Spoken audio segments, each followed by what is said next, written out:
Olá, bem-vindos ao canal do Didasco. Eu sou editor de Diário Libertário e agora eu estou com este canal no YouTube, então já deixa o like e se inscreva, porque o assunto de hoje é uma coisa muito interessante que tem a ver com toda a questão das liberdades individuais e principalmente com a questão da nossa Constituição Federal. Bom, qual o grande problema com a Constituição Federal brasileira e as liberdades individuais? Simples. O Brasil, citando aqui o professor Marco Antônio Villa, que muitos conservadores gostam, é um país com uma forte tendência autoritária. E isso é refletido de uma forma muito explícita na Constituição brasileira. O problema em cima disso é que, ao escrever a Constituição de 88, não só é escrita por criminosos, não que não sejam criminosos, afinal todo político é criminoso, eu sou um anarcocapitalista e eu acredito nisso. Mas eles são criminosos além, até para os políticos eles são criminosos. A gente está falando aqui dos últimos 6 presidentes, 4 eram constituintes. A gente tem o FHC, a gente tem o Temer, a gente tem o Lula e... Não, só 3, na verdade. Quando a Constituição foi escrita, 3 ex-presidentes dos 6 que o Brasil teve desde a inscrição da Constituição eram constituintes. Temer, Lula e FHC, eram todos constituintes. E aí? Sem falar que a Aécio era constituinte, entendeu?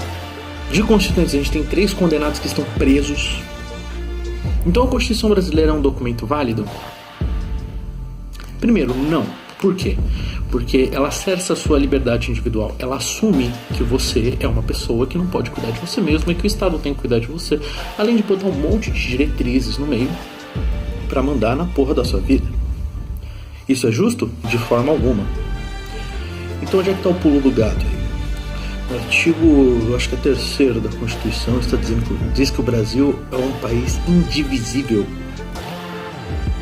Isso vai contra todo o conceito, não só do direito natural ou da ética argumentativa que garante a propriedade privada do indivíduo, mas ela também vai contra o conceito de que as pessoas podem ser livres.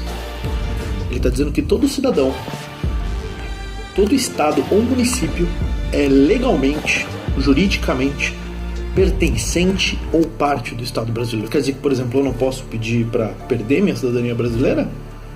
Se eu estiver fazendo isso, eu vou estar dividindo o Estado brasileiro. Não é?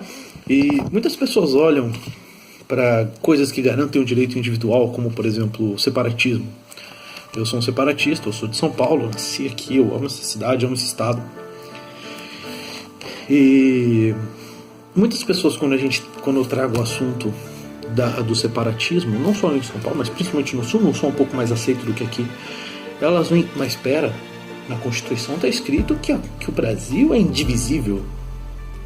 Tá, por causa que o Temer escreveu num pedaço de papel que o Brasil é indivisível, você vai aceitar. E o FHC foi lá e colocou que não, é isso aí, é indivisível mesmo. É claro que eles vão dizer que é indivisível. Os caras viraram presidentes, eles sempre tiveram esse plano.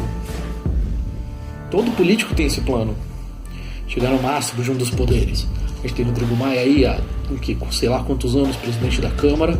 A gente tinha até pouco tempo atrás o Renan Calheiros, presidente do Senado aí, de dinastias atrás. Sem falar no sistema presidencialista brasileiro que não funciona. Que ele é um resto de um sistema parlamentarista que funcionava um pouquinho melhor. Só que é doente. A Constituição brasileira ela é doente. Ela é doente porque ela é infectada não só de ideologia, mas de autoritarismo. O nego falou que escreveu uma nova Constituição para poder parar o poder militar. A Constituição brasileira ela não foi um documento feito para garantir os direitos dos brasileiros. Ela foi um documento feito para a classe política ter a liberdade de poder atuar após o governo militar. Eles queriam legitimidade. Eles queriam criar um novo Brasil. Eles não queriam que aquele Brasil dos militares ou de Vargas ficasse. O Brasil republicano, da República Nova, e depois do Estado Novo. Mas essa indivisibilidade discutida na Constituição brasileira, ela é descendente do fascismo de Vargas. Não dá para descrever de outro jeito.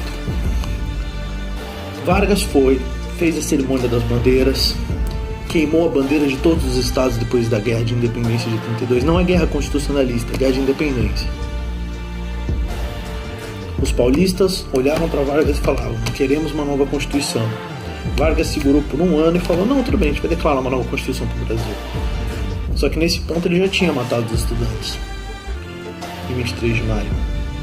o movimento começou e as raízes históricas não dizem isso pra gente em escolas nem nada.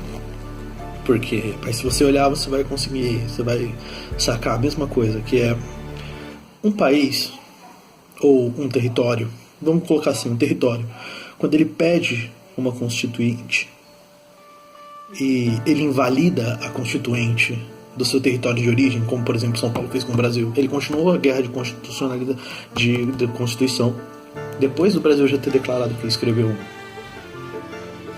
Isso torna o país independente. É um pedido para tornar o país independente, para ele ser regido pelas próprias leis, pela própria Constituição, porque querendo ou não, as constituições são um exercício legal que os territórios têm para poder se definir como independentes. Afinal, a jurisprudência de uma Constituição acaba quando a outra começa.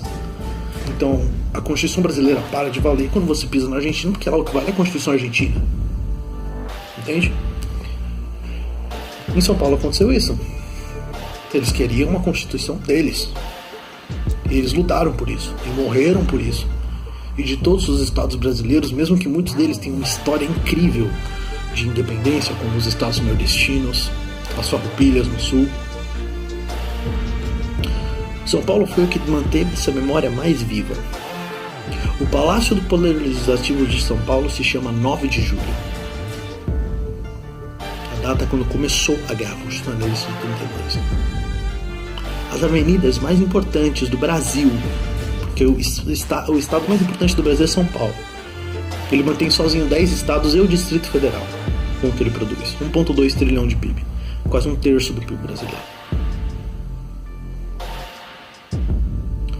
Quando você olha para as avenidas mais importantes do Brasil, elas têm 3 nomes: 9 de julho, 23 de maio e Paulista. São Paulo nunca seguiu a cabeça do Brasil. São Paulo não é um estado como o Brasil. O Brasil é como se fosse uma grande União Europeia. E a gente tivesse lá no meio um pedacinho de liberdade. Esse pedacinho de liberdade é São Paulo. E os paulistas são reféns da política brasileira. A gente sempre esteve o mais próximo que a gente conseguiu do liberalismo. Tivemos aí 20 anos de governo PSDB. Agora com o Dória, que todo mundo achou que era um cara legal, um cara um pouco mais liberal, mesmo que utilitário, um cara um pouco mais liberal. Não funciona. A verdade é, São Paulo não é como o Brasil. Inclusive, a maior parte dos lugares do Brasil não consegue definir o que é Brasil. Todo mundo define o Brasil. Ah, Brasil é aquela mistureba. Não. Identidade nacional existe. Independente do que você acredita ou não, identidade nacional existe. E a identidade nacional paulista é dada para os estados de uma forma como nunca se viu. O Brasil tenta se apossar a todo custo da nossa cultura, da nossa economia. São Paulo recebe 40% do que ele produz. E aí você se pergunta por que a polícia aqui é uma merda, por que o esgoto aqui é uma merda, por que o lixo aqui é uma merda, por que os hospitais são uma merda. E mesmo assim são alguns dos melhores do Brasil. A gente tem mais soldados na Polícia Militar de São Paulo do que tem o Exército Brasileiro. 430 mil PMs contra 350 membros ativos do Exército Brasileiro. E a maior parte desses 350 membros fica em São Paulo, quase 100 mil. O resto está espalhado, uma outra grande parte fica no Rio de Janeiro e o resto fica espalhado pelo Brasil. Então assim, se você olhar pra mim e falar, não, a validade da Constituição, você que é de direito. A Constituição não tem validade. Ela foi escrita por bandidos e criminosos, não só dentro como fora da visão anarcocapitalista. Dentro da sua própria visão ela foi construída por bandidos e criminosos. Ou você acha que você devia ter sua vida regida por uma lei que escreveu o Lula? Sem falar no STF, que é o órgão que pega toda aquela caca ideológica que é a Constituição brasileira. E ele traduz como ele quiser, com a ideologia que ele acha melhor. E sinto que ele foi aparelhado por todos os governos petistas. Você acha que vai sair o que daquela Constituição? Não adianta você botar o Bolsonaro no poder e você tem um STF de esquerda. Já que o STF é, pela definição da Constituição, o mais poderoso poder. você sempre pode traduzir a divisão dos poderes brasileiros em 3 pedaços, né? Que é o legislativo, o judiciário e o executivo. Você também pode chamar de juiz, júri e executor. É isso que o Brasil é e é isso que todo Estado é. Ele é juiz, júri e executor das próprias leis. Ele não se importa com a sua liberdade individual. A única maneira dele se importar com a sua liberdade individual é você exigindo isso. E a não ser que um dia, por algum milagre, e eu não estou falando aqui de uma forma gradualista, aquele parágrafo que define o Brasil como indivisível mude, porque não só diz que é indivisível, porque ao mesmo tempo que a Constituição define o Brasil como indivisível, ela também diz que a gente tem garantia à propriedade privada e a autodeterminação dos povos. A autodeterminação dos povos prediz independência. Então me diz, como você resolve esse problema? Muito obrigado a todos. Não se esqueçam de se inscrever aqui embaixo, dar o like aqui, ativa o sininho para receber os próximos vídeos e